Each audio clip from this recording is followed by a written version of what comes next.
doing it because we want something for the greater community. We're looking for a small amount of support. We're a group that doesn't send out flyers anonymously. Sounds funny, but there's people in Grand Bend that are growing sick of no support, groups like us that don't feel we've been left behind. We're the groups that do things in Grand Bend. Rotary Club, other groups.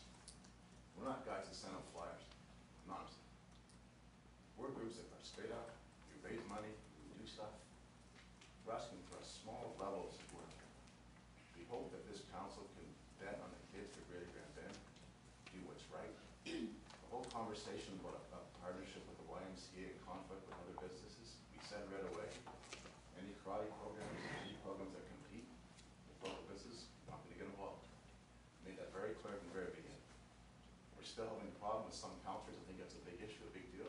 Very clear, not a big deal for us, not an issue. Stay away from it.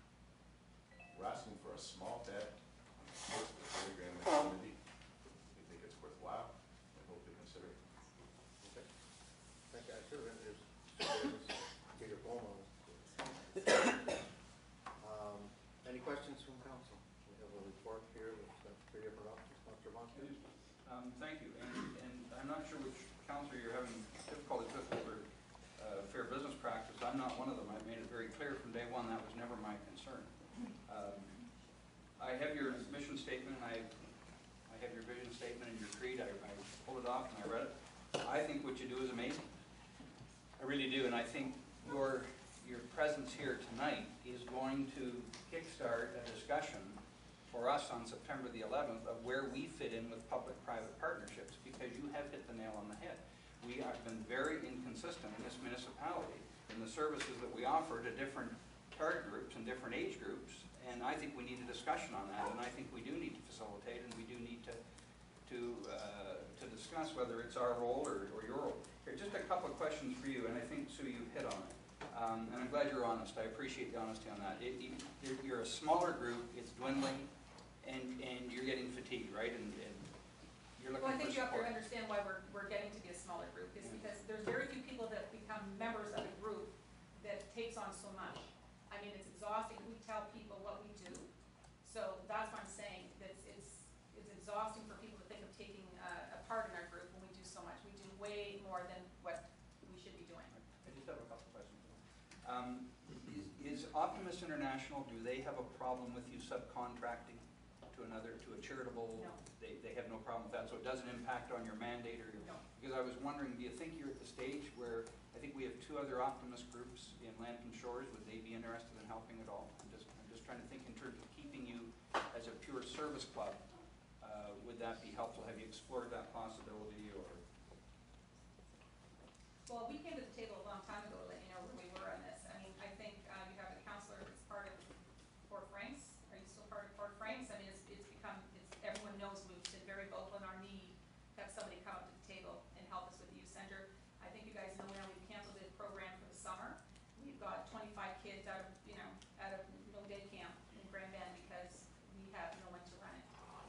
So I mean, I think we've been pretty vocal. We came here in November, so I mean, we've had no other Optimist Club come to the table and say they wanted to join forces.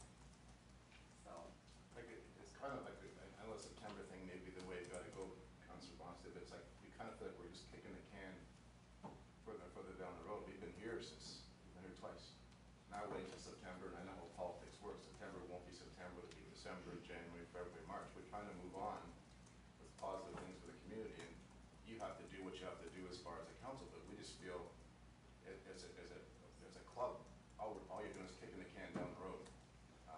And we're not asking for that much in the context of things. I think that's the big struggle. We're not coming to you and asking you for $30,000 or $10,000 a year. We're asking you for $3,000. We're coming up with $10,000. I mean, I just don't get it when you're having the kids lose everything right now. You've got kids out of placement for their youth center for the summer that they've been using, and it's been full every week for the last 5 years. So. Dr. Cook has a question. I have one. I guess just going back, so with that $3,000, that would have started the program this year? That would get $3,000. If you guys would have come to the table sooner, we came here in November. Absolutely, we had the program planned.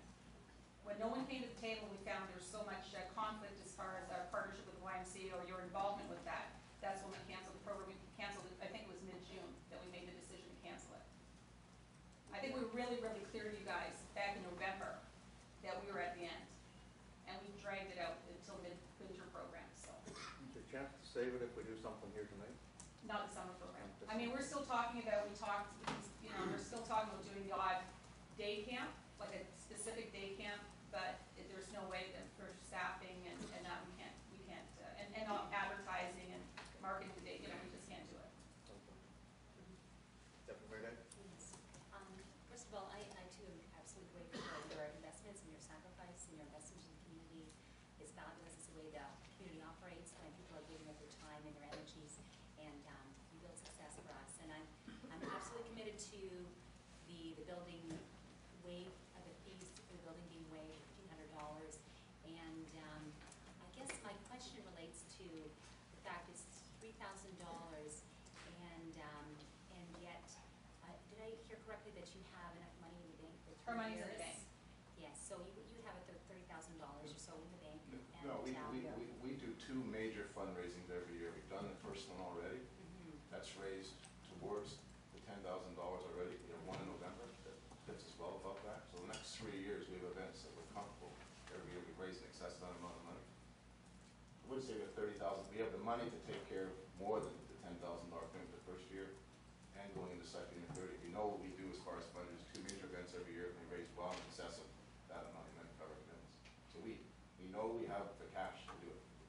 Okay, so then, if I understand correctly, you do have the cash in the bank right now for the $3,000, which would have When you say for the operated 3,000, you mean for our 10,000, we're giving $10,000 a year commitment for 3 years.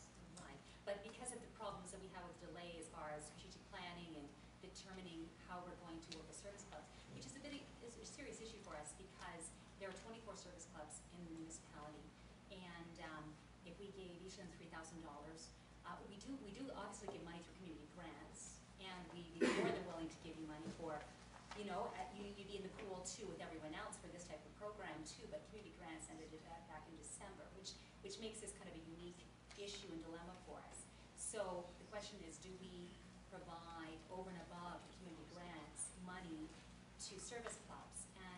And I think there is a finite amount of money in the pool, which is a problem, and we'd like to share it between the 24 clubs as reasonably and fairly as we possibly can. But $3,000 is over and above what we generally give to service clubs. So I'm just not sure why we should, which argument is that we should treat this club differently than other clubs. I don't think it didn't have that, I'm looking at this as an investment in kids. I know where you're coming from. I'm looking at this for the investment in kids for Grand Bend. I'm not looking for something that's benefiting us Purities and Optimist Club that we're having money. No, this is for the kids in the greater Grand Bend community going down as far as Park Times. That's what we're saying we want to invest in for. It's not just, I know what you're saying as far as the service clubs, and I know that's a dilemma you have to resolve on council. We're just saying this is a cheap date to invest in the kids in the greater Grand Bend community. And if council can't find their way to find $3,000 here for the next 3 years for something that's worthwhile as kids programs in Grand Bend, I guess I'm looking at it as, why would you think in terms of taking it over that grant area? That's where I see the service clubs come for fireworks money or to run a barbecue. To me, we should be taking this money out of what should be on the table for the municipality to run already, is recreational facilities. So where do you get the money to run Forest Arena and Bedford Arena and every other recreational thing? I think you're having us come out of a pot. We're very unique in what we offer. So I think to think of us coming out of this pot that you're talking grant, I think you should reach outside of that for the money for what we offer. Are you aware that 23% of our budget right now goes towards recreation? Like 23% of our budget. So we're just looking at it, and we set a precedent basically when we start to pay $3,000 to each club. So we just have to be cautious, and I'm sure that you would feel that we're more than willing to give money and waive fees, but there's dilemmas that we have to deal with, like you said, Peter. We have to determine a precedent, or we have to determine a policy for addressing these things and be consistent with it. Otherwise, everybody gets upset. I guess the frustration